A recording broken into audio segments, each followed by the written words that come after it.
Good afternoon, everybody. Welcome back to Mundelein, Illinois. I'm Matt Monty. We're getting prepared for round number 3 here. Saw some pretty good Phoenix action that round. One of the more popular decks in the room today. Some updates from the field.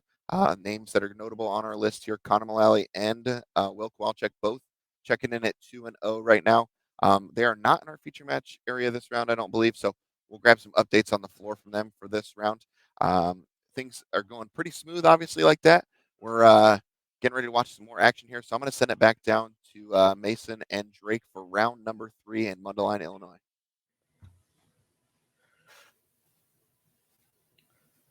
Here we are looking at David Delgado. Once again, we just saw him dispatch the Sultai combo deck. That's why he is 2-0 with his take on Izzet Phoenix. A whole lot of Brotherhood's ends did the job for him there. Now a very different matchup.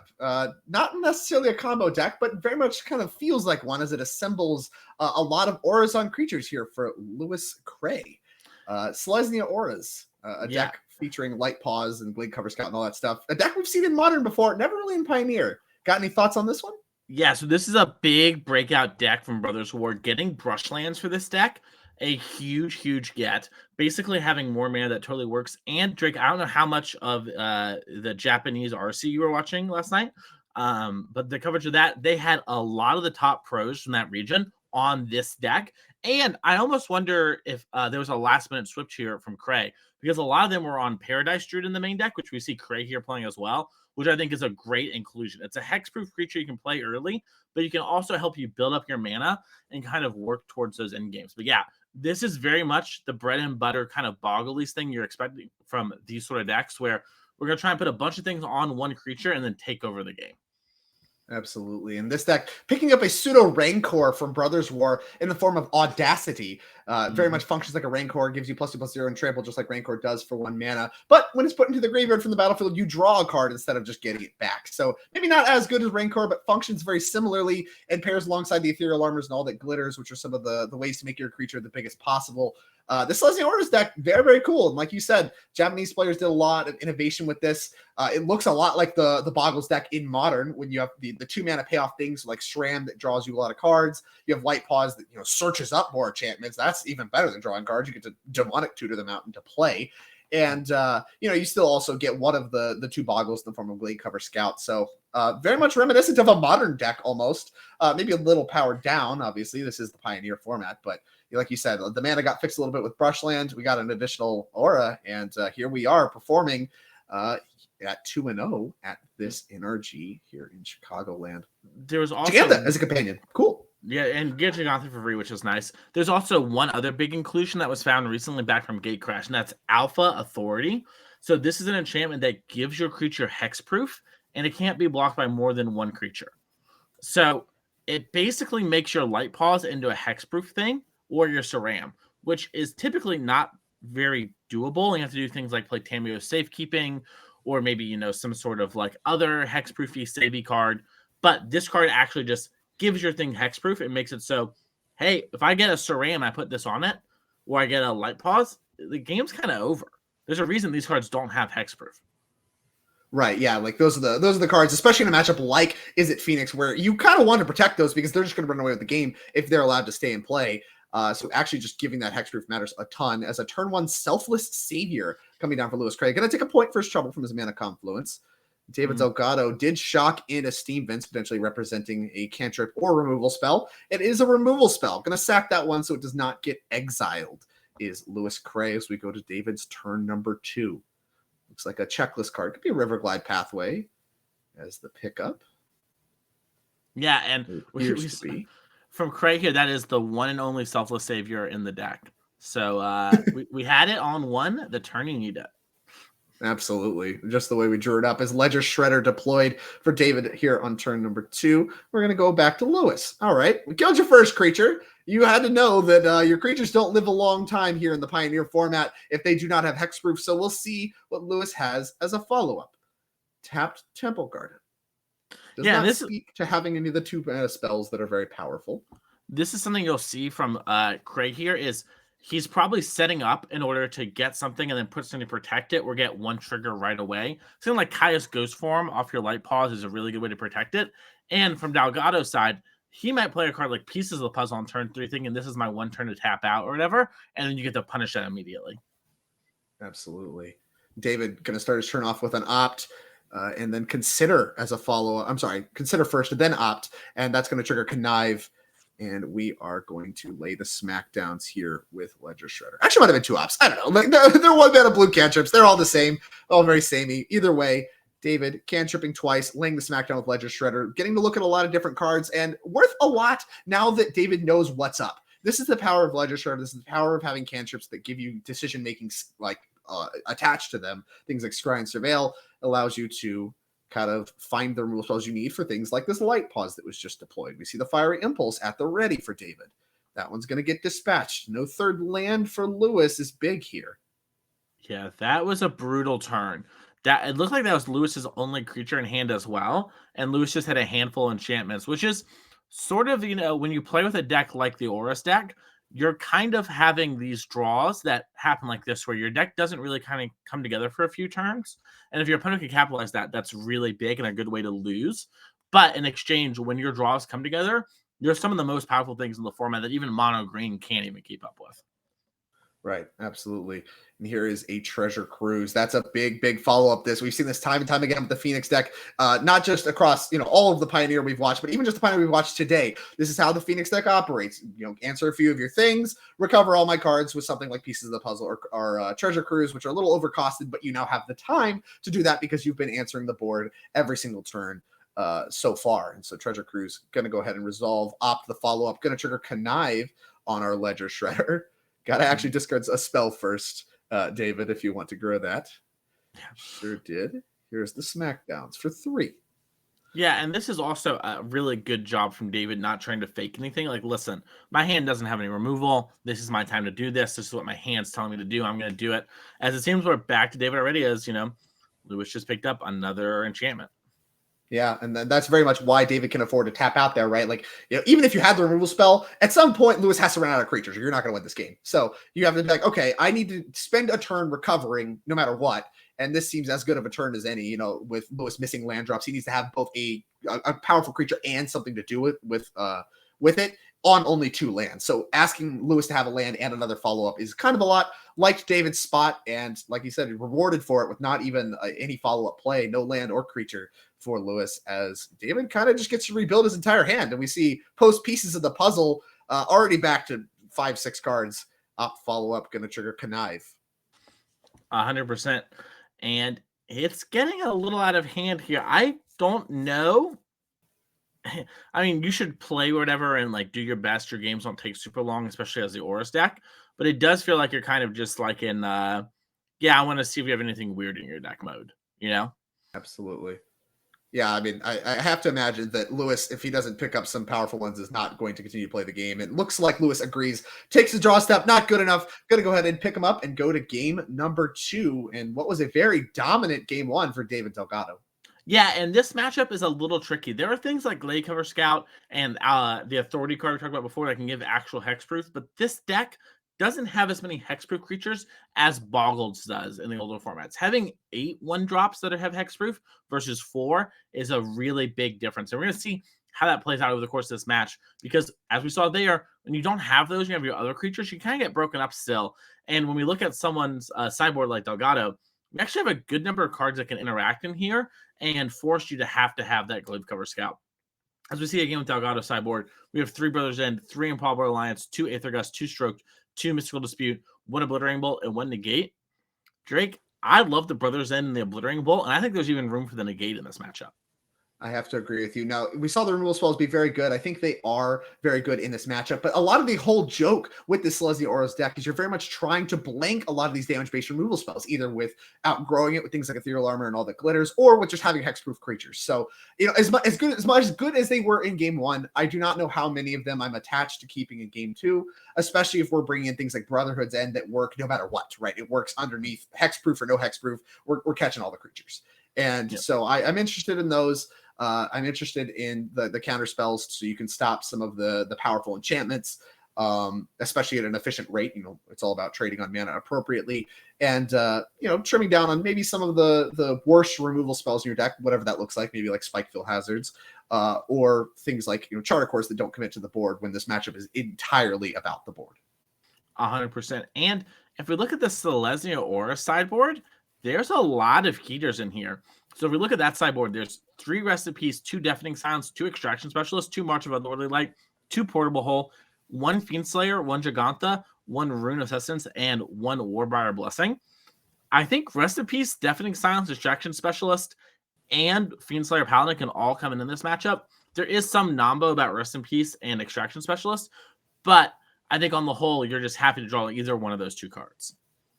A dynamic I want to call out here that maybe would make you want to reach for portable holes in a non-open deck list format like this is one of the best cards that Phoenix can play against your Auras deck is thing like Thing in the Ice, right? That works no matter what. Doesn't matter how big they are, doesn't matter how hexproof they are, they're going back to hand and all the enchantments are falling off. That's a card that is traditionally very, very good against your Selesnya Auras decks, your Boggles decks, things like that. Portable Hole is one of your only really ways to check that. And so without knowing that Delgado only actually has 1 copy, I think, in his entire 75 of Thing in the Ice. It might be 2, but not a lot, not as heavy as some other Phoenix decks we've seen. He may reach for something like Portable Hole, not necessarily knowing whether he needs it or not, but it does still hit Ledger Shredders and stuff. Like, there is some merit to that. A lot of the sideboard looks really good for the Izzet Phoenix matchup, and you have to imagine Lewis is respecting that deck quite a bit with his sideboard construction. We'll see exactly the mix he wants without diluting his deck. Yeah, I almost wonder if Lewis played this deck at the RC, where it once again maybe was taken from the pros we mentioned earlier from yesterday in the Japan one, because it reads to me like it is built with open deck list in mind, where you kind of have these cards that you can specifically kind of bring in and out. And if you haven't played an open deck list tournament before, that might seem like a weird statement, but when you're going to have open deck list, you can kind of have more one-off things and do that sort of stuff. So it's a very interesting sideboard. If Lewis ends up winning the next 2 games, we'll get to talk to him about that. But yeah, I am very interested to see sort of what happens in this next game and goes through this Aura deck. The Aura deck, to me, Drake, I don't know how you feel about it. It strikes me as one of the stronger up-and-coming decks in Pioneer, and is one of the decks that I kind of had my eye on for the RC, but just couldn't find a configuration that I was super in love with. Absolutely. And with Pioneer being as diverse as it is and having as many decks as it is, it's also a deck people aren't really committing slots for. You have the top names of the format. That's what people are thinking about when they're building their sideboards. Nobody's building their sideboard being like, dang, I need my Back to Nature or whatever for the Auras decks. So not only do you kind of have a little bit more power than it seems on the surface if you can figure out a configuration that makes sense, but also you get to dodge a lot of specified sideboard hate that people would otherwise pack. So a lot of merit to this deck, a lot of reasons to be playing it if it has the power and has shored up against the removal spell matchups. Clearly Lewis thinks so, and many of the Japanese professionals you mentioned have seemed to figure out as well. So this deck, very, very under-respected in the current format, and we'll see if Lewis can turn this match around on the back of that power and improving more in the sideboard than Delgado did. Yeah, it's going to be very interesting. I think our players are just about ready to get shuffle up and play, so we'll be back there soon enough. But yeah, the Selesnya Warriors deck is very, very interesting. That being said, we've watched this Izzet Phoenix deck now for 4 rounds, Drake. I know you and I are both big fans of that deck. This deck has kind of come back into the format and has reminded people like, hey, there's a reason why I was one of the best decks for a long time. Yeah, losing Explosive Iteration sucked or whatever, but you've really got to be able to beat me. And I'm that litmus test that Rakdos and Green people thought were the only ones for. Like, I am part of that. Absolutely. I mean, I'm obviously a huge Izzet Phoenix fan myself, and one of the heuristics when it comes to competitive Magic formats is the best place to start your testing after a banning is exactly what was banned. And Phoenix had Expressive Iteration banned out of it, and guess what? It's still powerful enough to at least be a top contender in this format. It has navigated all of the matchups we've seen today that are supposed to be bad. I mean, we saw Rakdos in round number 1, and despite it being close, I mean, Izzet Phoenix did win that one.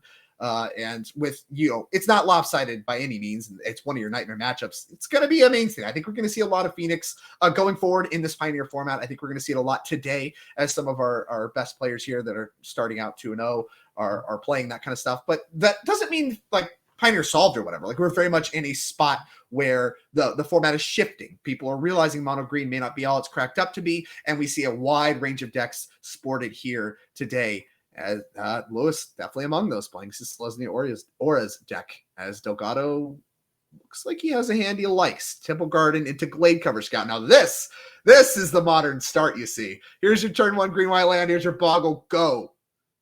Yeah, and this is the thing. If you're Delgado, you're praying you have Thing in the Ice for, because Lewis goes something like Ethereal Armor plus an Audacity, and then suddenly you're getting attacked for 5. Yeah, I mean, that's something like Ethereal Armor, Audacity, like you said, just like a ton. Griff's Boon, that'll do it too. You can't block with the Griff's Boon. And here is, I think that's Audacity. That is Audacity, yep. Yeah, so we're slamming for 4. 4, close enough. Yeah. And that's a 5-turn clock. That's what the 5 was going with, But yeah, I mean, we are like really, really close. And Audacity here, like you mentioned before, kind of Rancor, if you squint a little bit, gives you that trample, gives you that power boost, and does replace itself when the creature you control dies. Now, killing this creature, it's going to be very hard. You're going to need something like Brother's End and soon. Both of these cards don't actually grow the toughness of the Glaive Cover Scout, but that's also the only card in your deck that can hit the Glaive Cover Scout. Absolutely. And we do see a Spell Pierce among David's hand.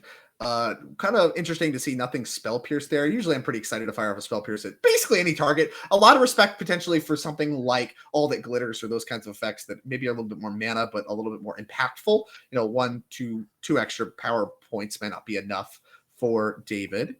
As we see a second Glade Cover Scout added to the mix. Going to move that one aside so we're pretty clear about what's going on here. And All That Glitters is going to come down, and David, rewarded for his patience with the Spell Pierce, going to be able to tag that one.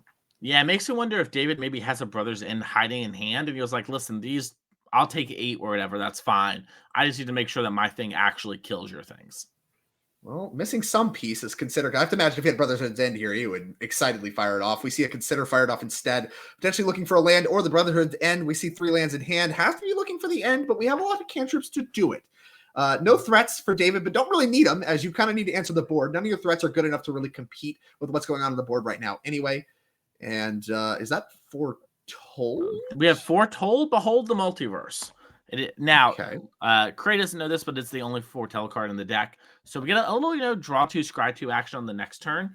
And it looks like not much more has been added to the clock. And so David still has 2 turns, but if you rip something like Ethereal Armor or All That Glitter, the game could be over. And taking this time to scry 2, draw 2 could come back to haunt us. Yeah, Lewis definitely kind of came out the gate strong with the Boggle and the enchantments into All That Glitters. And this Arclight Phoenix actually representing a good blocker here against the 4-1 attacker. We'll see if Lewis has a follow-up, but buying Gigantha doesn't really speak to powerful hand here. So we'll see if Lewis can add anything to the mix. We see a card being pulled to the front, but don't get a great look. Let's see if we can pump up this toughness, maybe give it first strike, something like that. Yeah, I think we drew the Fight enchantment, whose name is slipping me, the Warbriar Blessing, which I believe is just your creature's fight, and yours gets +0/+2. But that would still mean the Phoenix die. Yeah, a limited bomb for sure. Bomb. It's a common, one of the best green commons there. That is going to give 2 toughness to whatever chooses to fight it and allow you to fight the Phoenix. Looks like we're going to put that on a Paradise Druid. So we played Paradise Druid. We Warbriar's Blessing to fight the Phoenix, and that allows us to crunch for 5 more damage. And David now at 2 life. If any enchantment should make the Glade Cover Scout lethal around a blocker. Doesn't matter if it trades, doesn't matter anything. And also, the other Glade Cover Scout has trample. So there is a lot of problems that need to be solved for David. I think we basically need land Brotherhood's End, or we are in trouble. Well, we hit the Brotherhood End.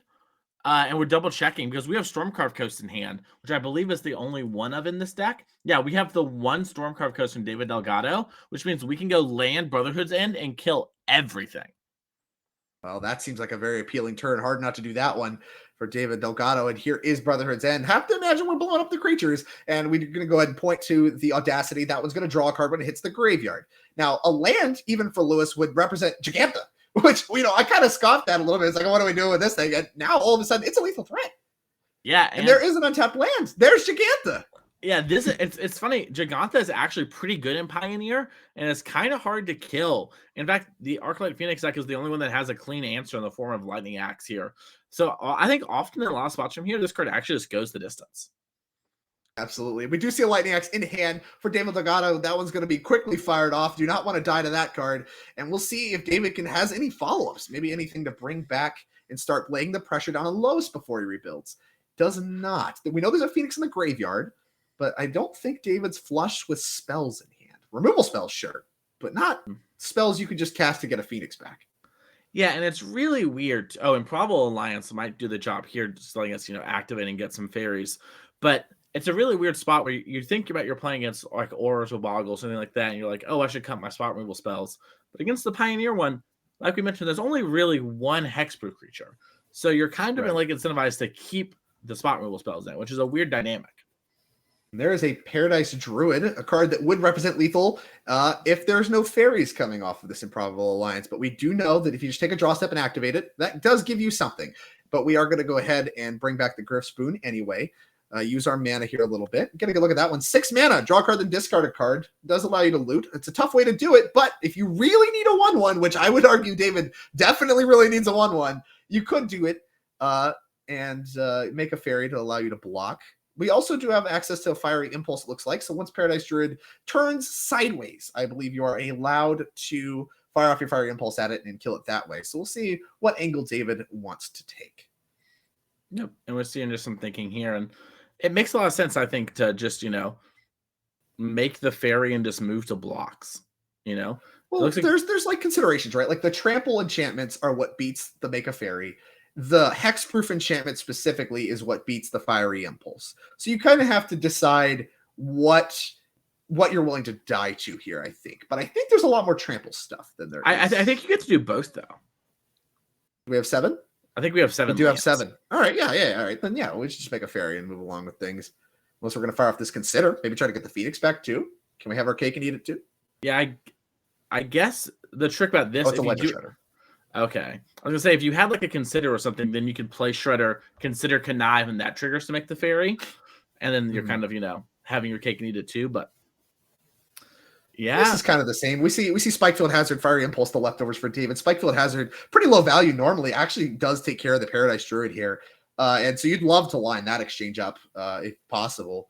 And is this a Treasure Cruise picked up for turn for David? That's a pretty good one. It does a good job making a fairy too. Holy cow, yeah. This is the corner being turned by Delgado. Just not only are you getting another chump blocker, forcing Audacity off the top, but also just pulling so far ahead on cards. And we've seen how, unlike in Modern, the cards here actually do line up. Yeah, absolutely.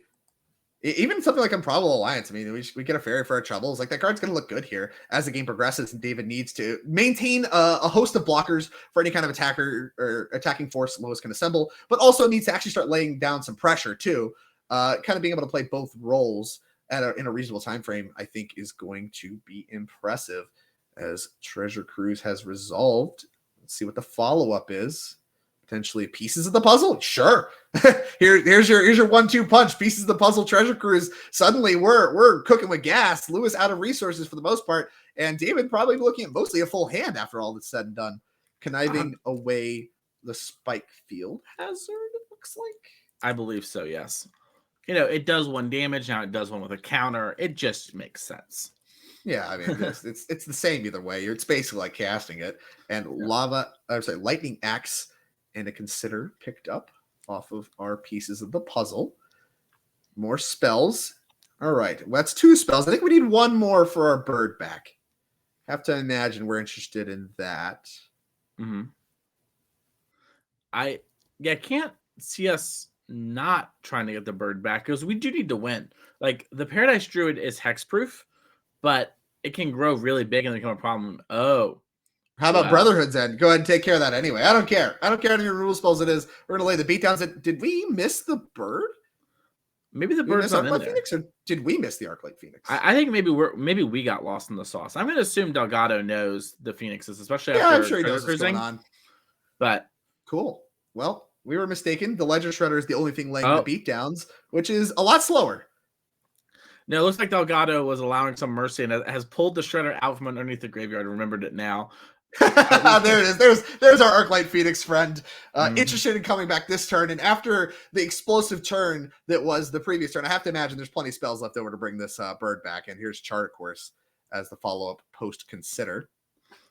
Yeah, it looks like we do a Spell Pierce. Our opponent has, I think, exactly 1 million mana. Probably an easy enough connive. And yeah, I imagine we're getting very close here to just, actually killing them. It should be the pressure 7. here is mounting for David. We see a piece of the puzzle as a follow-up. And what matters here is not necessarily the speed with which David kills Lois, as long as he is. If he's applying really any pressure at all, I mean, David is so far ahead of Lois as far as like resources that it's going to be a hard ask for Lois to come back, even if there's a small amount of pressure as another treasure cruise is picked up off of this pieces of the puzzle. 100%. Yeah, and we're just going to have to see exactly what happens here. I think David's hand is all spot removal spells, Thing in the Ice, and Treasure Cruise. Is that right? That appears to be my read as well. That's a really hard rare one. times in Magic where you're allowed to cast spells nearly at random and win the game, and I think we are approaching that time. Yeah, I think if we play the Treasure Cruise, it's a spot where even if Kray gets a creature on board that's big enough and powers it up, we can simply flip and attack. Which is a very awkward, it's a real, prisoner's dilemma. What are you going to do? It is a dilemma, I admit. I don't know who's the prisoner in this situation, but it does not feel like David. Yeah, I feels like everyone who has to unfortunately watch this as we're just getting absolutely kind of beat down. In an unfortunate way, too, this deck, I think the Selesnya Warriors deck is very strong, and I think is a strong choice for this weekend. And so, I think Kray here made a really reasonable and good metagame call. And just unfortunately, sometimes with these decks, things don't always sync up perfectly. And that Spell Pierce from David was clutch in order to stabilize that game. Yeah, I mean, I really want to highlight how important that play was. The Aura's deck, pretty bad at coming back from behind, as we saw there, but there was a lot of really close gameplay that happened. I mean, we did see David fall all the way down to 2. If that All That Glitters works, if he maybe fires that Spell Pierce off on one of the 1-mana spells like I thought, he was going to do, that All That Glitters has a chance to really begin to run away with this game. Brotherhood in looks less effective. So, very, very heads up, saving that Spell Pierce, that All That Glitters, and that interaction, that one exchange very much defined the texture of the rest of the game and allowed David to eventually pull forward and win. 100%, yeah. And, we've seen David here in these last 2 rounds having to play against, I would say, one pretty unconventional deck in the Sultai combo deck, and then one kind of burgeoning deck in this round. And done a great job of kind of navigating that and kind of figuring out, not relying too much on heuristics and, being apt to kind of what's going on. Be like, hey, I should actually keep in my spot removal. I should bring in these Wraths, these damage-based Wraths. They are actually good in this matchup in a way that I think it's really easy to kind of rely on heuristics and not be the case. Absolutely. An impressive showing for David for sure as he advances to 3-0. A great start to a tournament. He's been on camera twice, near seamless, it feels like, execution of the Izzet Phoenix deck and his take on it this weekend. And I'm sure, if he continues this kind of spree, we'll see him a lot more in the later rounds as this tournament progresses, but definitely an impressive start in one of our final trials here in Chicagoland. Yeah, it's getting really exciting. It's coming down to the wire when it comes to, the leaderboard and the NRG champs. There's a lot of people, a lot of points going on this weekend, and it's a big, big weekend. The showdown in Kentucky in 2 weeks matters a lot. That one's going to give out a little bit of extra points. Our showdown events are always, worth a few extra points along with one spot just straight going there. So, hey, if Kentucky's close to you, Louisville, you can come on out to that event. You can play in that one. It's really exciting. And, we can, hopefully see you there. Maybe you can punch your ticket to NRG champs. We do have a backup match, so let's hop into that because as much as I love talking to you, Drake, the only thing I love more is Magic. I do enjoy watching Magic. You can do both. You can sit here and talk to me, and we can watch Magic as we have, I think, another somewhat unconventional matchup here as our backup. Looking at Orzhov cards. This is the Raja Solomon deck. All right, so Drake, you haven't seen this deck. I can tell it's very exciting. And I know you know Raja, and you're not going to be surprised at all to hear this. So this deck is a Yorion deck. It plays all the good Orzhov creatures. It plays Karn, the Great Creator. There are some. There's Elite Spellbinder, Skyclave Apparition. I can hear your voice. The deck also plays Wasteland Strangler to abuse all of those cards. So the deck randomly exiles things, and then Wasteland Strangles them. And it's basically like a really, I wouldn't say clunky, but kind of chunky mid-range deck. Where this deck is really, really good against black-red and all the creature decks in the format.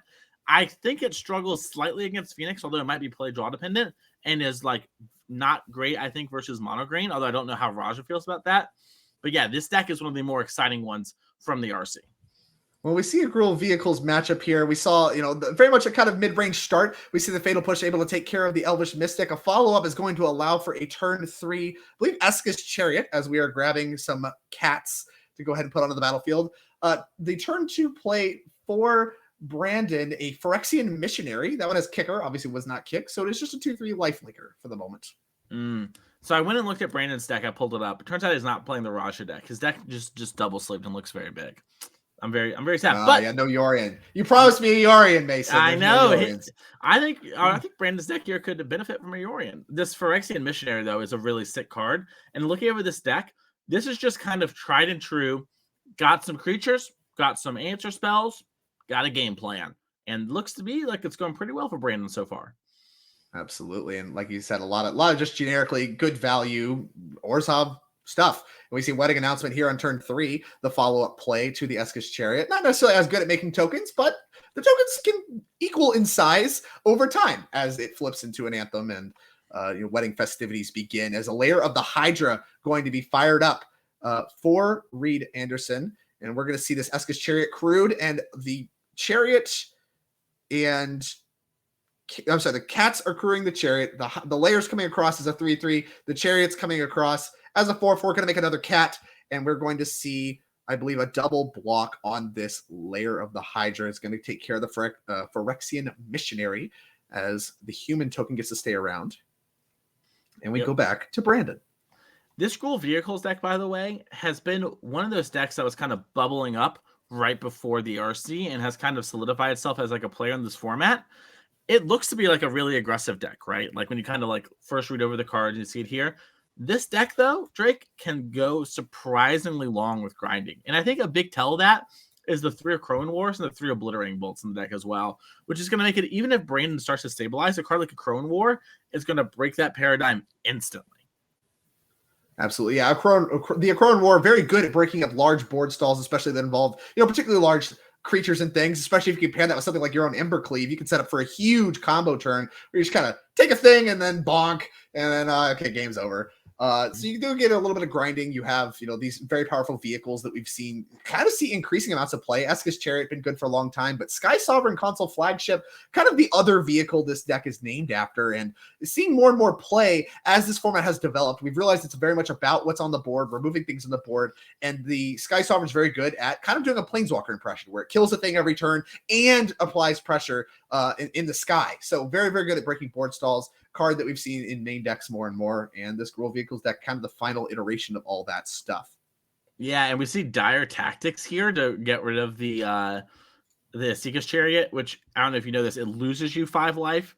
I'm sorry, you lose life because of the toughness if you don't have a human, but Wedding Announcement makes humans, because vampires want to drink humans' blood for the weddings. It all makes sense. It all makes sense in you. Everything coming up, Brandon, here with the dire tactics, able to dispatch of the Eskus Chariot. A couple cats left behind is still a reasonable sized attack force, but the snowball that is Eskus Chariot no longer active until the second one comes down, as here is a follow-up for Reed Anderson. It's always the second Eskus Chariot that gets you. It's so hard to kill the first one. Yeah, you kill the first one, it makes like a token, and you're like, all right, well, I'll come back to this in 9 turns. And they're like, yeah, but like meanwhile, I'll play another Chariot. Absolutely. We do see Skyclave able to pick off that one, but the leftovers, 5 cat tokens, that's 10 power and toughness. That's a ton. And Skyclave Apparition, is a 2-2. We do get to see wedding festivities begin as these humans get upgraded into 2-2s. Skyclave Apparition upgraded to a 3-3. Actually, a good blocker here. We'll see if Reed has any follow-ups. Llanowar Elves, not necessarily the follow-up you'd like. Removal spell in Skyclave would be huge here, making a very large token for Reed and removing the best blocker. Does not appear to have a removal spell. Yeah, and Reed here looks like he considered attacking for a second there to kind of force through, decided against it. Looks like was just having all lands in hand, so didn't want to throw away any resources. But this Luminarch Aspirant, a card we saw Sandblight cut from the traditional mono white deck, is going to start stabilizing this board very quickly as we see it take itself up to 3 thanks to the Wedding Announcement. Absolutely. And Thoughtseize able to be deployed, loses a little bit of life, but Brandon still has a lot of life to work with. The life link in the Phyrexian Missionary helping out a little bit with that math. As here comes the team. Not sure what changed this turn over the last turn, but with this Luminarch Aspirant threatening to run away with the game, you definitely aren't winning doing nothing. as we see a full attack from Reed Anderson. We'll see if he has any Embercleave action, any kind of follow-up. Looks like we move to damage. 2 points coming across. And Bone Crusher Giant, the follow-up to take off the rest of the toughness from Luminarch Aspirant. Yeah, I think that must have just been what the change was. I wonder if we're supposed to attack with the elf if that's the case. But regardless, yeah, we stabilized the board real quick. We're kind of in control of things. And never mind, Shieldred's around. Well, here's my powerful 4-drop. You had your Eskus Chariots. Here's my Shieldred. Take that one. As the life loss going to go ahead and happen here on this draw step from Reed. And the life gain, actually, the one that kind of matters a little bit more, as Brandon is, getting a lot of pressure from Reed, losing a lot of his life points. If he can gain a little bit of life to work with, he can start to make a very, very favorable exchanges with his resources, and that's going to be really bad. Shieldred is good for a reason. Good in Standard, good in Pioneer. Been kind of an all-star since we started playing. I think this is a Sarah Paragon? This is Sarah Paragon, yeah. So this is a card that lets you play a card from your graveyard, and then it gains 2 life when it leaves the battlefield, I believe. So Sarah Paragon, kind of a really good card for these sort of like grindy white mid-rangey decks. And we have some pretty cute stuff, like we have Field of Ruin in our land base. So like if our opponent, eventually draws something like Lair of the Hydra or Den of the Bugbear, we can kill that, play our Field of Ruin again, gain some life. So there's a lot of really cool, interesting ways. And it's why you see Brandon often to play so many 2-drops and things like Phyrexian Missionary, which is typically a card you would see exclusive to Standard. And this deck, it's really easy actually to get that thing back and just keep some value chains going, as Brandon's deck is very reminiscent to the Standard deck right now. Absolutely. I don't know if you're a fan of the Kolaghan's Command Snapcaster Mage back in the day, but kind of what's going on here with the Sarah Paragon and the Phyrexian Missionary kind of reminds me of that. You can cast it from the graveyard, kick it, get a creature back to your hand, and just kind of keep this chain of value going. And this is kind of where the mid-range aspect comes in. Like, it's kind of slow, but it's very much mid-range magic. You're getting little edges, you're getting little cards back here and there. And yeah, some sweet stuff going on here with this, even what's available on board here as Luminarch Aspirant going to re-enter the battlefield. Yep. And also, I just want to mention real quick how well Brandon's been playing this game. I mean, I would argue that up until Shieldred came down, Brandon has been on the back foot with a brew and playing really well. And that's what you kind of have to see when you're going to play these kind of decks, right? This sort of tight, solid technical play and sort of just making sure not to get overwhelmed, handling each turn really well, and just sort of like, yeah, I'm not in a good spot, but like I can get out of this. Let's just make sure to play good, tight technical Magic. And we see Brandon, kind of in a commanding position now because of it. Absolutely. And I mean, I think this is Eskus Chariot number 3 added to the mix, allowing Reed, a hope to get back into play. Archon of Emeria, going to stifle some of that. I think certainly Reed is looking to play multiple spells in order to help get back. Otherwise, the Shieldred is really going to start to go to work if your game plan is slowed dramatically as far as being able to cast spells and stuff like that. And now the Sarah Paragon's upgraded to a 4/5 in the air. Reed doesn't even have that long to live anymore. I'm sorry, a 5/6 in the air. Reed doesn't even have that long to live anymore. And I think that was a concession from Reed, and that would make a lot of sense. I believe he's dead on board as we're going to go to game number 2. An impressive start for this mid-range. Yeah, and once again, ever since we came into the game, we had a turn through a Seeker's Chariot that was just smashing over and over and over again. And Brandon did a really good job of kind of stabilizing there. And we still have game 2 and 3, so let's see if Brandon can keep it up. I'm excited to see that. But quickly, let's look over these 2 decks real quick. Let's start with the Orzhov mid-range deck from Brandon here. Got some very interesting cards on the sideboard. We have 2 Rest in Peace, 2 Duress, 2 Graveyard Trespasser, 2 Go Blink, 2 Vanishing Verse, 2 Portable Hole, and then a Kalitas, a Pithing Needle, and a Fracture. So my kind of guess is, Drake, is that, Kalitas is probably a really strong card in this matchup. Kind of typically good against creature decks. Good job at stabilizing. And Vanishing Verse, C Magnifique for answering that annoying card as Seeker's Chariot, which has been this huge problem in the game. And also, as we'll see in a second here when we check out the Rule of Vehicles deck from Reed, all the creatures die to it. Even if Brandon only thinks about Chariot, he's going to get rewarded. Only Skyboat lives. So absolutely, I think Fracture might be worth if you're looking at all these Eskus Chariots, the Skyboat as well. Maybe you're looking for that, but yeah, those Vanishing Verses are going to look real good. I think when they come in. 100%. And then let's go check out Reed's deck real quick here, because this is a time shift of Magic. We want to get back to it as soon as possible for y'all. Look at the Rule of Vehicle sideboard. We have 4 Hearse, 3 Rending Volley, 2 In the Festivities, 2 Cinder Vines, 2 Shaper Sanctuary, a Fry, and the Accruing War. My kind of guess is that Fry might actually come in here because we saw the Sarah's Paragon and stuff like that. We might see kind of a reaction to that and kind of get the idea that, like, hey, I got to have some removal spells that line up well there.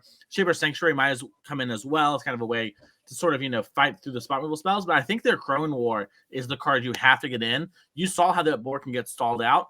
That card breaks board stalls wide open and is so good at just kind of like 2 or 3 for winning your opponent when you have such big creatures like this and forcing them to attack in. Absolutely. Yeah, I think we'll mostly see Branding Volleys and Fries able to stifle some of that aggression. You need to kind of answer some of those creatures, although notably doesn't answer Shieldred. And that card was very much a problem here in game number 1. So gonna need to close the door in the game a little bit faster is Reed than we did in game number 1, and especially wants to stay in this match and tie it up. So let's get back to the game. Let's have a look, see how he does on the play. Yeah, let's get back down to the future match area and see what's going on as we're in the game here. And it looks like we had an Elf and a Thraben Inspector as the first couple of turns. Got a little clue action. Good turn 1 starts. I think the Elvish Mystic probably namely a little bit better than Thraben Inspector, as Cindervines going to go ahead and be the follow-up here for Reed on turn number 2. Yeah, and that card's going to punish Brandon if Brandon doesn't have the creature half of his deck and just has brought in a bunch of spot removal spells. And, we could see it kind of go the distance here and finishing up the last few points. Luminarch Aspirant, the follow-up here for Brandon, going to put a counter on Thraben Inspector and get busy right away. Going to deliver 2 damage. Now we'll see if Reed has a good follow-up. We saw a turn 3 Esca's Chariot that was a big part of Reed's game plan there in game number 1. We'll see if we have something similar here. 100%. Crone War among the mix. That's a big one. And we got the Rending Volley too. This might be a spot where Reed kind of has a bunch of reactive cards and Brandon's deck is much more proactive, I think, than Reed got on first glance. Playing that game, it looked like Brandon just had a bunch of answer spells and kind of stabilized behind a 4-drop. I think Brandon's deck is way more aggressive than it actually looks. And Reed here had the Elf, but hasn't really been able to capitalize on that. Absolutely. And with the Rending Volley kind of being somewhat face up, there's no way Reed has nothing with all these cards in Cap 7 and all that stuff. He's got to have something going on. With his Rending Volley somewhat face up, I wonder if Brandon's going to change his target for Luminarch Aspirant based on kind of being aware that there's a removal spell. Looks like there may be some miscommunication about what's going on here, where we're at. There's at least some communication happening about where we're at and what's being targeted. I have to imagine we're going to see Rending Volley come down before any attacks are made. But you really want to incentivize Reed to pick off this Thraben Inspector because, Rending Volley is, very good at hitting lower toughness creatures. Looks like we did it before combat. Looks like we wanted to stop at second main is what happened. So we didn't even allow a target to happen. Smart. Good way to do it. 2 damage coming across is Thraben Inspector. Have to imagine that's going to happen. Not interested in blocking with Elf is Reed Anderson. And the follow-up is Skyclave Apparition. And if you're Reed, your heart is sinking. You're like, wait, I brought in the Cindervines card. This card's my sideboard cards for you. You want my Elf? And Brandon is like, yes. And then grabs the Elf and puts it underneath the Skyclave Apparition. And, if you're Reed, that is kind of a big sign. And also Reed has cards like the Crone War in hand. And, I think this game's going to last, 3 or 4 more turns. We're probably going to find the land. But there's a chance you don't as we Obliterating Bolt that Skyclave Apparition to get a 1/1 token. And you might just get stuck with some bigger cards in your hand or not be able to deploy them fast enough for it to matter. Absolutely. And Lovestruck Beast going to go ahead and go on an adventure. Go ahead and make the 1/1, kind of telling the story of the 1/1 that this Lovestruck Beast is in love with. Although, notably, 2 1/1s in play here, thanks to the illusion. So you can't even pick that off and keep the Lovestruck Beast from attacking. That one is going to still function underneath a single removal spell here. As here is, I believe, a Phyrexian Missionary that is going to be kicked, and that one's going to pick up the Luminarch Aspirant. Yeah, and we're seeing just how strong Missionary is. If you play Standard, you know this already, but Phyrexian Missionary, just a 2/3 for 2 on lifelink on curve, totally reasonable. And then spots like this where you kind of have nothing else to do, just even buying back, even if it had just been Thraben Inspector, would have been like a totally reasonable place to be, and this lets you use your mana more. Absolutely. Just get value from your mana turn over turn. Playing more turns is very much what this Orzhov midrange deck's about. As we see Lovestruck Beast deployed. No attacks for the 1/1s, but getting a 5/5 in play is currently the biggest thing on the board. Luminarch Aspirant, can fix that over time, but is not going to immediately. How about 2? Yeah, this is a spot where if you're Reed, you're really counting on this Crone War to do a lot of work because Brandon's board is getting really big, really fast. Yeah, and it's threatening to continue to over multiple turns. We already answered the Luminarch Aspirant once. We've already picked this off once with the Obliterating Bolt. I'm sorry, with the Rending Volley. And now there's not just that exact one back thanks to Phyrexian Missionary. There's actually two. And Phyrexian Missionary having lifelink, like you can start to gain a bunch of life and really start swinging these races between these two decks. Let's see. Reed really needs to get some board presence involved here to try to rival the two Luminarch Aspirants that are looking like they're going to go unchecked as the Crone War going to work. That one enters the battlefield. Yeah, I like this from Reed. Taking the Luminarch Aspirant so that, the board doesn't get too big. Grow your board a little bit, and then just chump with the Luminarch Aspirant. Just throw it under the bus when they must attack. Absolutely. You know what's as good as Luminarch Aspirants? What if I took one of yours and got one of my own? If this is going to be about Luminarch Aspirants, give me one. As here comes a 6/6 Love-Struck Beast rumbling across the battlefield here. It is the biggest thing on the battlefield, but lifelink from the Phyrexian Missionary could change some of the math as far as racing. The Luminarch Aspirant is going to continue to grow stuff as we get another look here at the Crone War. 3 copies in Reed Anderson's main deck today. 2-0 start to boot. Card must be pretty good. Yeah, I mean, card is really strong, and anytime the matchup becomes about creatures or playing to the board. And anytime you get to kind of do this, where you steal a little bit, you're going to force them to attack. You sort of trade off your thing. Maybe next turn we'll see Reed hold back the Love-Struck Beat and just eat something in combat. And then suddenly things are getting out of control really quickly. Absolutely. And we see some chump blocks happening here with these attacks. Going to pick off the 1/1 token and the Luminarch Aspirant that once belonged to Brandon, which, is a good exchange overall. But, that Luminarch Aspirant is actually worth something on Reed's turn, right? Like we're adding counters or growing our board. Not having access to that is something tangibly lost. So we'll see what Reed is going to have as a follow-up. But first, I might have liked holding it for one turn because you do get that one more trigger, and a Crone War Chapter 2 is you must attack. So it's hard to say, but we got the Portable Hole actually eating the Love-Struck Beast token, and that means Love-Struck Beast can't attack, and we see Phyrexian Missionary picking up the Aspirant. I wonder... this is going to sound kind of weird. I wonder if you're supposed to not use Portable Hole there on that, because if you don't, Reed maybe attacks. I don't think Reed's going to, but I wonder if it's the spot where no way he attacks. Plus, it's not getting much better, right? With the Sideboard in play, they can pick it off. You're not really ever hitting a creature with it, so it's not the best value it's going to get. But I'm with you. Maybe incentivizing to attack's a good thing. But that second Phyrexian Missionary kicked, rebuying the Luminarch Aspirant again is really an impressive show. And I've never really seen Phyrexian Missionary in action like this before. This is kind of my first time watching this card do its thing, and it looks impressive. You're going to have to bring that one back to the CDH tables with you. But it is a really good... It's not going to do it, dude. It's not good enough. Trust. It's going to be fine. I'll still ring it out. But that card just really good. Like, when the game is board stally, it's just like lifelink on a 2/3, pretty reasonable against most of the decks in Pioneer. And then with Luminarch Aspirant, we're seeing this game, even if this was just a 3/4, right? That's so much life, and it's so hard to kill. How are you going to push through that? Absolutely. And the lifelinkers, not just a lifelinker, but also just grows. Thanks to these Luminarch Aspirants, they're buying back. Like I would call this a synergy, Mason. I don't know if you're familiar with the term, but where these cards actually work together, you rebuy the Luminarch Aspirant that just died, and then you put counters on the lifelinkers, so you have a giant lifelinker. That's just good deck building.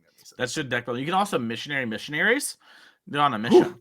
Yeah. They are also on a mission. They are on a mission, and the mission is looking to be completed here. A second Luminarch Aspirant is back in play once again for Brandon. And this Crone War, well, it looked impressive at answering one of those Luminarch Aspirants short term. Something looking to be not quite good enough, as here comes a Fry to take care of that large Phyrexian Missionary that was likely being targeted with quite a few counters, and a block going to happen on one of the Luminarch Aspirants. Yeah, also really weird spot here. So the Liliana came down, answered the Storm Frenzy creature. Sounds good. And now their Crone War is going to do damage to all the creatures, but the Phyrexian Missionary lives because it only deals damage to tap creatures equal to their power. So we're in this really weird spot where we've kind of stabilized, but now there's a Lily, and we didn't quite fully stabilize, and we're kind of in a similar spot, but only if we draw an X1. Just a really weird and interesting game. Well, Lair of Hydra is a good X1. You can just activate that and then make a beatdowns, right? That's something. That is true. That is something. We're going to see that happen. Oh, it looks like we had that plus Bolt. Yeah, a little Obliterating Bolt going to take care of the untapped Luminarch Aspirant. Going to be able to clean up the Liliana. And suddenly, Brandon, once again, despite rebuying these Luminarch Aspirants over and over again, is left with just about nothing and needs to find a good top deck. Crack the clue. Here's another card coming. Shieldred, the pickup. Wowee. Gonna help with the racing situation, but not larger than this Lovestruck Beast. So we kind of have a race going on here between this layer of the Hydra and like with Lovestruck Beast combo and Shieldred. But Shieldred's gonna win that because you get to gain 2 life as part of the natural draw step, and Shieldred gets to attack as well. So it's an 8-point life swing versus a 6. That's I'm not great at math. That's not good for Reed. As here comes 4 mana quickly being tapped for a third Phyrexian Missionary, looking to pick up another Phyrexian Missionary. And this is the way we drew it up. This is if you're all about value, you should be loving this. This is it. This is great. Great and stuff. Now, the Shieldred has Death Touch too, so we could even attack if we wanted to, and then force the Lovestruck Beast to block, and then just Missionary it back. We just have so many options available to us as the Skyboat gets played. Yeah, and here comes the Skyboat, like you mentioned. That one's going to snipe the Luminarch Aspirant? No, one of the Missionaries. Okay, there we go. But I think we just picked up a Missionary, so we can just do this all again. We just keep doing this. We do this all day long. Yeah. How long do you want to do this? As Shieldred quickly is bleeding away at Reed Anderson's 4 life points. Yeah, it looks like Brandon is going to be piloting himself to 3-0 at the NRG with a very exciting and unique bruise. Yeah, we see Reed concede there. Brandon just gets to attack, and it's too much. But yeah, it is just very exciting to see it there. And wow, what a really cool round that was, Drake, and how exciting it is to see like such a unique take on, a very kind of fringe archetype as is that looks to be really solid. Absolutely. I mean, I was very skeptical reading the deck list. You heard it in my voice. You were trying to sell me on it. I wasn't sold, but after watching that performance, I can't wait to watch more of that deck. Phyrexian Missionary is a card I can get behind. I told you, it reminds me of Snapcaster Colligon's Command. It's what it feels like. It's what it looks like. And I am about it. Nice. Well, Drake, thank you so much for joining me in the booth today. I'm going to see you tomorrow. You and I are starting off Modern tomorrow. So, hey, if you like Modern and you're enjoying this Pioneer, make sure to check back in tomorrow. Make sure to click that follow button right now on Twitch. That way you don't miss when we go live. But Drake's unfortunately got to go. So I'm going to pull in old Devin O'Donnell Doomwake. We're going to get him in. Drake, it was great having you in the booth, buddy. I can't wait to watch some Modern with you tomorrow. Absolutely. I can't wait to kick it off again tomorrow, watching Modern, a format that I am quite passionate about. It was a pleasure here watching Pioneer. Very exciting stuff here today, and I appreciate your time.